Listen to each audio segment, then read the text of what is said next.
I really appreciate it. So excited to be here. Of course, thrilled to be here with my wife, Debbie. Also wonderful to see Rafael Cruz. Actually, Rafael Cruz was the man who married us.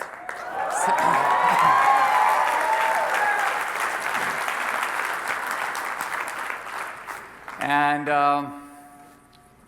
Ted Cruz is actually responsible for me getting my pardon.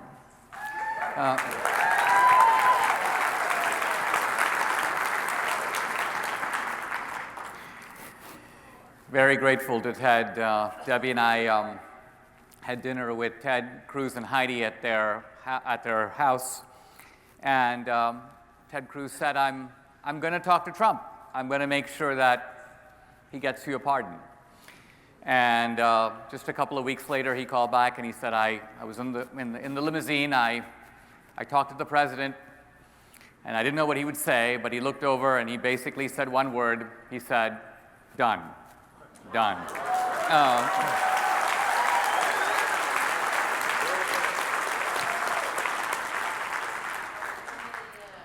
But Ted cautioned me. He said, "Look, there's a legal review and so on, so don't say a word until you actually get the call from the White House." And when I finally did, it was the White House operator, and she said, hold for the President of the United States. And by the way, I'm really glad I answered, because you can't really call back. So, sure enough, there was Trump, and he was in a very Trumpian mood. He goes, "Hey, Dinesh, how's it going?" He goes, "I'm sitting here with, John Kelly." He goes, "You know John, don't you?" And I'm like, "I don't know John. I know who he is." But it was fantastic. It was just a couple of days later on CNN. I think I was with Anderson Cooper, and Anderson Cooper goes, "This is very suspicious, Dinesh, because it took some very powerful people like Ted Cruz and President Trump to get you off." And I said, "Well, yeah, that's kind of true, but it took some very powerful people named Obama and Holder to get me in the first place."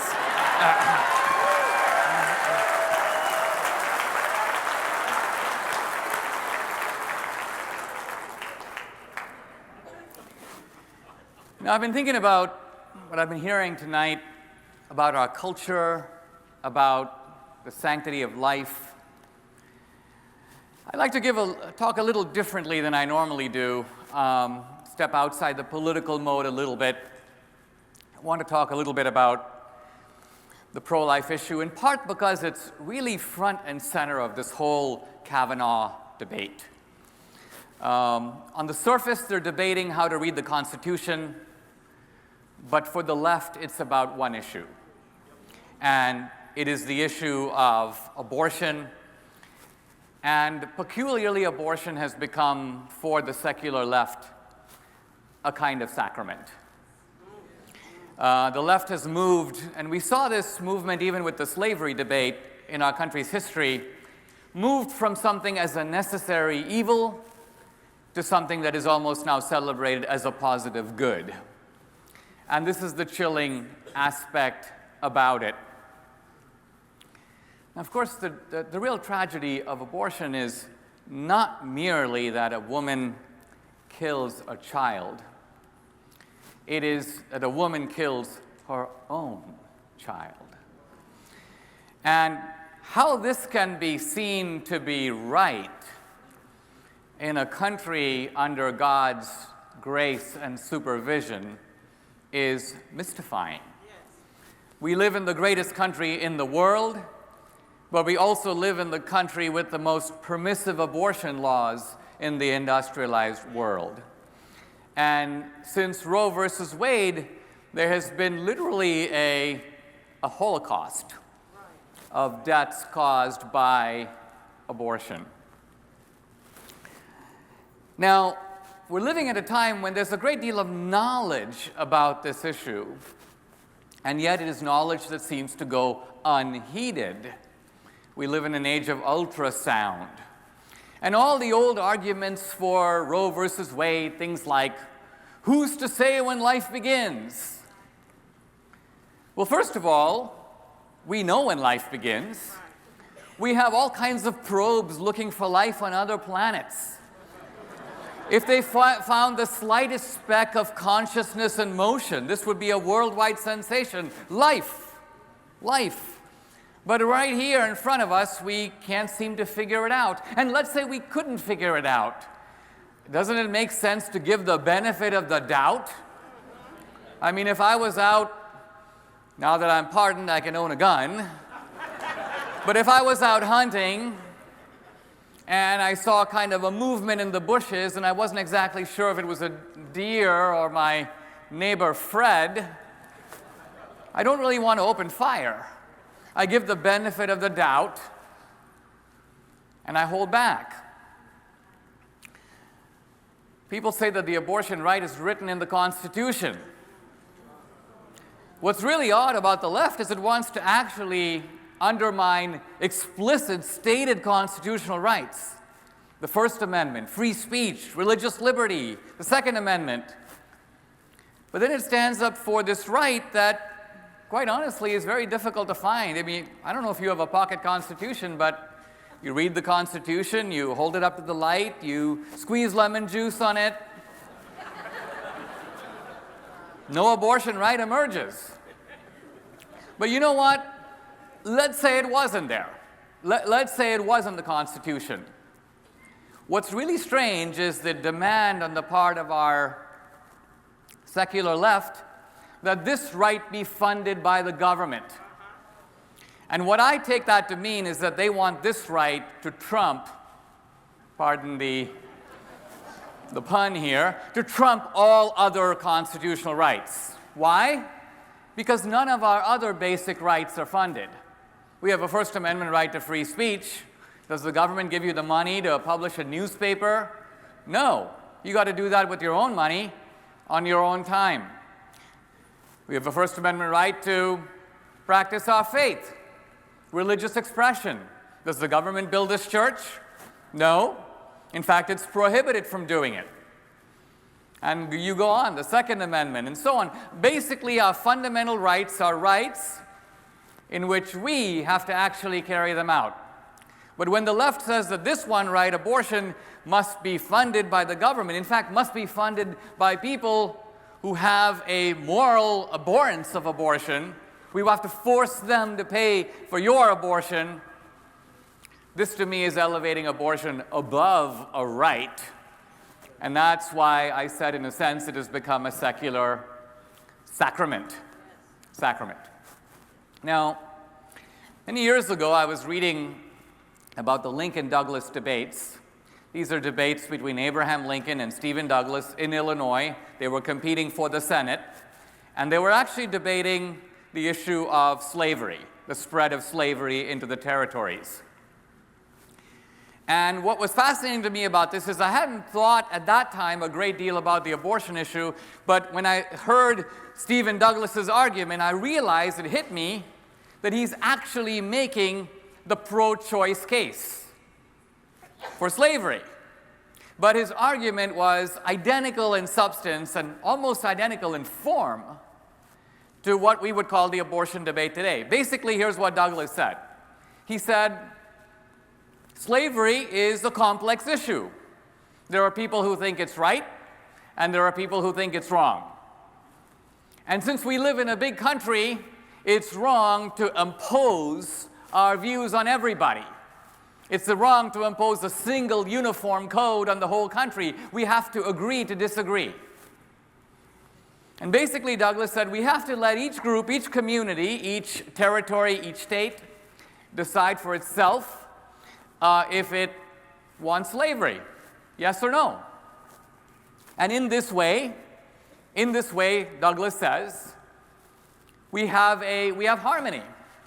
We have a moral diversity accommodated under the single principle, and that principle is basically what Douglas called it popular sovereignty, but we may as well call it pro-choice. Let each group decide. Now, obviously, in the abortion debate today, we're not talking about groups, we're talking about individuals, but apart from that, it's the same case. And I mention it because it's very interesting what Lincoln's response was to this. And Lincoln said, it makes no sense to talk about choice without reference to the content of the choice. In other words, it makes absolutely no sense to debate choosing without reference to what is being chosen. Lincoln says that you can't choose to cancel out the choices of other people. And in the case of slavery, you can't choose to take away somebody else's right to the fruits of their own labor. And in the case of abortion, we would say you can't choose to cancel out the entire life choices of someone else. That's not a legitimate use of choice. And so this issue has now come front and center. And we're debating it in reference to the court, because somehow we've turned over authority for deciding these democratic issues. We've turned it over to the judiciary. And interestingly, for the left, the judiciary is critical. Most of those members on the court right now, and this is before Kavanaugh, were appointed by Republicans. But Republicans in general are a little wishy-washy with their court appointments compared to Democrats. By that I mean that when Democrats appoint people to the court, they ask only one question. Do we have in front of us a good Democrat? Do we have a guy or a woman who we can count on to vote with our side no matter what, with Euclidean certainty? We say things like, do we have someone who's supremely qualified? Do we have someone who is in love with the Constitution? Do we have someone who has the right judicial temperament? Do we have someone who sees the Constitution as a sort of intellectual feast? And so as a result, because of this kind of imbalance of approach, for many years, as conservatives, we look at the court and we go, how's the court going to decide? Well, we got to keep our fingers crossed. How's Anthony Kennedy feeling this morning? Hey, we got Kennedy. Whoops, we lost Roberts. So what I'm getting at here is a differential approach to politics. The other side is coming, you may say, to win. And for us, it's kind of more of a process. More of a process. This abortion debate, as I see it, is part of a bigger debate. And in fact, as I think about how can we as Christians be salt and light in the world? How do we address issues like getting involved in politics? How involved should we be? I begin to see that these political debates that we have are on the surface, and right below them are moral debates. And right below that is a spiritual divide and a spiritual warfare, if I can put it that way.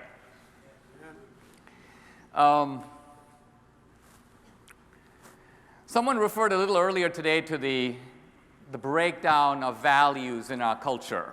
And it is true that one of the reasons that abortion is even a debate, that we're even arguing about it, is because Christianity, the force of Christianity in our culture has weakened. It has weakened. And I would put it this way, that from the beginning of America all the way till perhaps a generation ago, let's just give it the date 1960.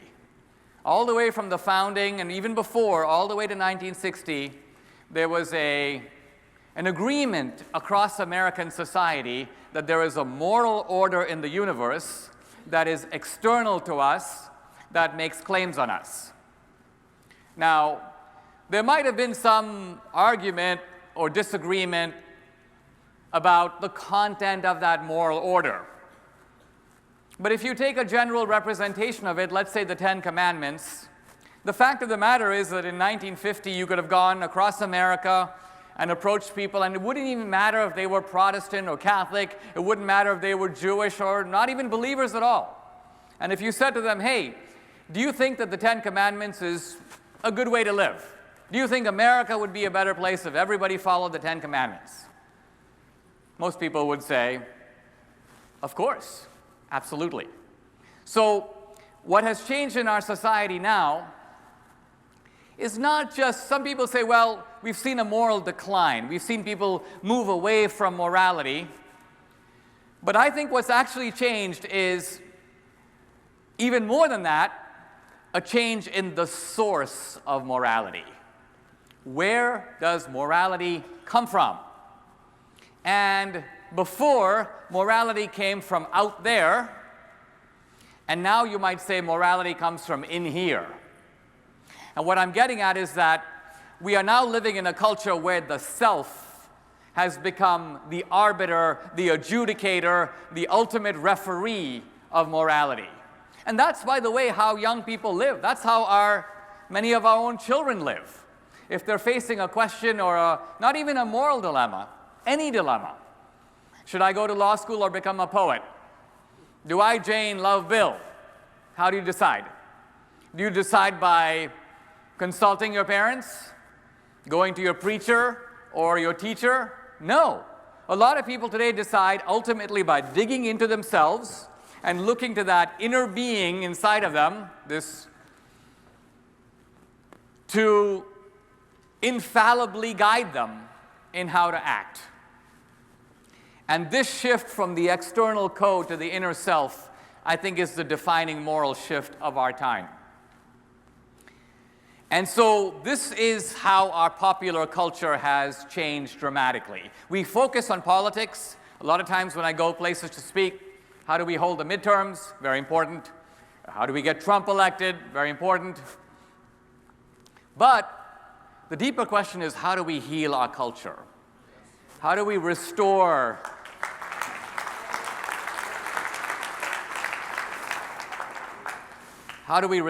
a sense of morality? One of the reasons that so many of us feel on the defensive is because the secular left has taken over what may be called the three big megaphones of our culture: academia, the media, and the entertainment industry. By which I mean Hollywood, but I also mean the music industry and Broadway and the vast majority of comedians. And so what we have is we've got these huge megaphones blaring at us and putting out what may be called big lies. Big lies about patriotism, big lies about America, big lies about Christianity. It isn't just fake news. It's fake history and fake scholarship and ultimately fake narratives about America. It's fake narratives that, in many cases, take the very bigotry and corruption of the left and pin it on the other side. The two parties switch sides. We hear that a lot. And what's the point of that? The point of that is to take a party that was actually the party of slavery and segregation and Jim Crow and racial terrorism and give that party a get out of jail free card, as if somehow there was a switch. The cops all became robbers, and the robbers all decided to become cops. Now, it takes a certain amount of discernment to realize that all this stuff is bogus. A lot of people, when I speak on campus, they know things that aren't true. How?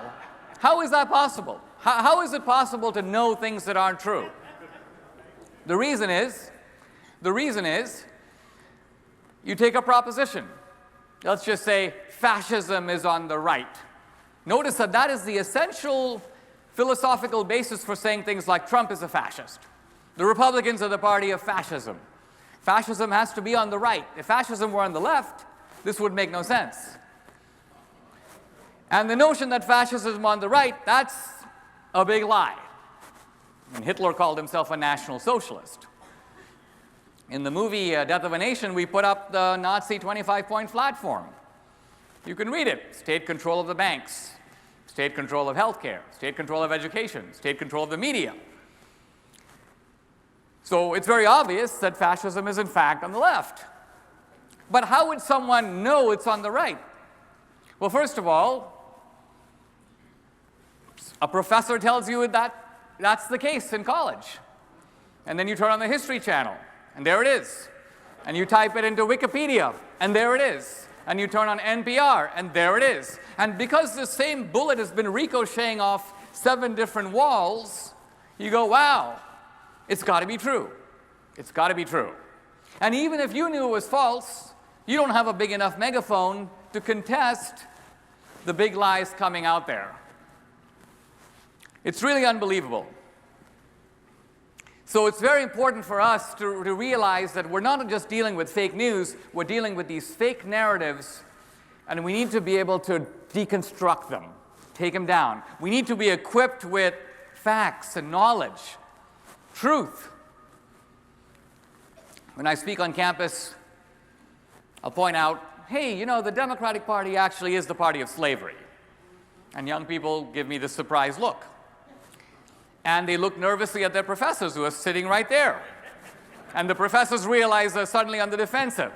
And so inevitably some professor of Romance languages will jump up. He'll go, Mr. D'Souza, what you have said is very simplistic.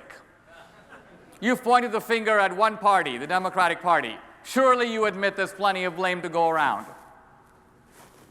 This is that critical point in the debate where it's really important to settle the issue. Because somebody is trying to escape responsibility. And the way I would do that then is to say something like this. In 1860, which is the year before the Civil War, no Republican owned a slave. Now notice, not no Republican leader owned a slave. No Republican in the United States owned a slave. All the slaves in the whole country, 4 million of them, were owned by Democrats.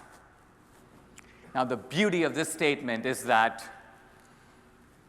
it's crushing, right? In fact, it kind of reminds me of a guy I know who's an atheist who actually, when he first read the Bible, he read the whole thing, and then he just wrote a small note in the margin.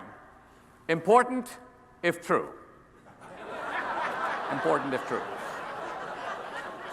And the same could be said of my statement. Important if true. And the beauty of it as a scientific statement is this, it's completely refutable. All you have to do is give me the name of one Republican who owned a slave, and I would have to take it back. But to this moment, not a single valid counterexample has surfaced. One guy wrote me about 6 months ago, PhD student at the University of Michigan.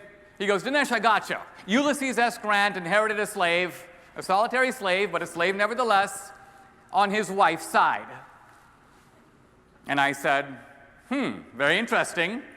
What you say is in fact true, but at the time this happened, Ulysses S. Grant was a Democrat. So, now, my time this evening is somewhat limited, and I always feel that in a conference that's about Christian values, the question we always ask is, so what can I do? How can I actually make a difference? And I want to actually be very explicit in throwing out a way to do that. I've pivoted my whole career. I used to be, for most of my career, writer, speaker, a think tank guy. But the reason I started making movies is because I realized that a movie appeals to the head and the heart. A book is an argument, but a movie is a narrative. It's a story, and it draws you in. And it's one thing to read something, and the books are important. My books actually, if you take my movies, the books have chapter and verse. If you want to know, where do you get that? How do I know that's true? What's the substantiation for that? It's in the book. But the beauty of a movie is that you can see for yourself. Frankly, in making this movie, Death of a Nation, I initially wanted to shoot it in Dallas, but we wanted to show the scenes of early fascism. Fascism in Italy, fascism in Germany.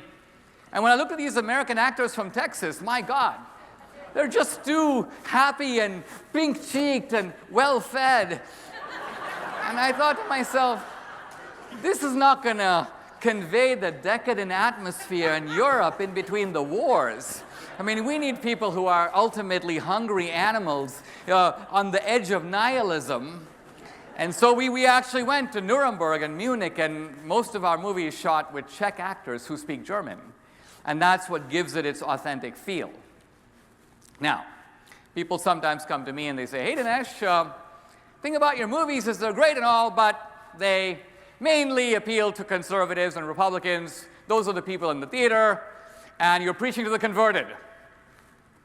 Now, I don't think I need to stand up in a church with pastors in the audience and explain the importance of preaching to the converted. That's important. And quite frankly, a midterm election is often decided by turnout and enthusiasm. So I don't apologize for preaching to the converted. However, my wife Debbie and I, the other day, thinking about this movie, we got a very, I don't know if I need to use the word diabolical scheme.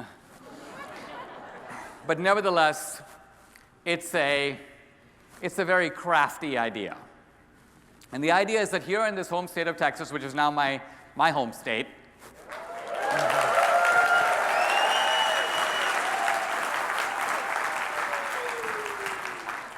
now, some of these elections in this state are a little too uncomfortably close to call. I'm not happy about it. And so, my scheme is as follows. We have, I think this is a kind of a divine hint. But I'll be very brief. Basically, what we want to do is to take DVDs of Death of a Nation, which come out next month in August, and drop them into the mailboxes of swing voters in Texas.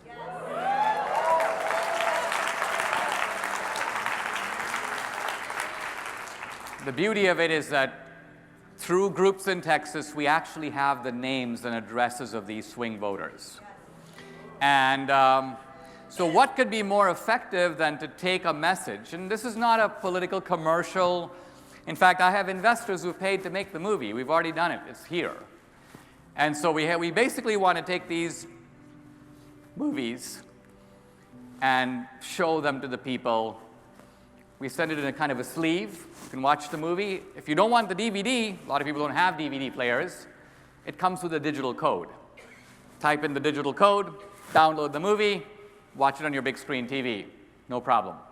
So I mentioned this because if you want to help me do this, you can. I'm going to be signing books afterward. This is after Sarah Palin talks. At the end of this event, I'll be outside signing my books if you want to get them. And if you're interested in helping with this DVD project, Debbie and I will be sitting out there, and we'll tell you how to do that. Thank you all for listening to me. I really appreciate it. We want to make a difference. Let's help to change America. And in changing America, we change the world. Thank you very much.